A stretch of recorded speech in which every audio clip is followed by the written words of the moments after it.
Cette 20e Assemblée générale annuelle de l'Assemblée des régulateurs des télécommunications de l'Afrique de l'Ouest, ARTAO, a réuni plusieurs cadres du domaine de la télécommunication.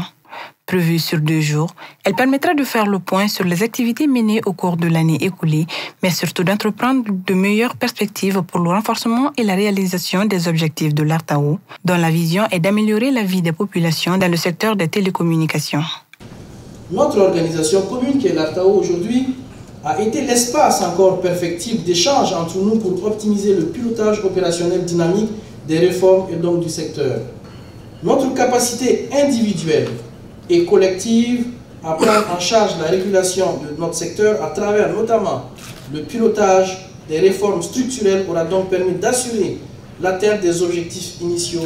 à savoir la facilitation de l'accès aux services de télécommunication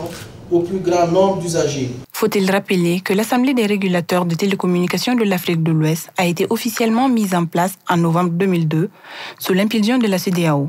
Selon le président de l'ARTAO, le secteur de la communication apporte une part importante dans le développement économique et social. Le secteur des télécommunications dont nous avons la responsabilité de réguler est identifié comme un levier crucial de développement économique et social. Par conséquent, il est reconnu que la qualité et la densité du réseau de télécommunications ainsi que l'intensité de l'utilisation et l'usage de ces produits et services sont des indicateurs de premier ordre pour le développement de toute nation.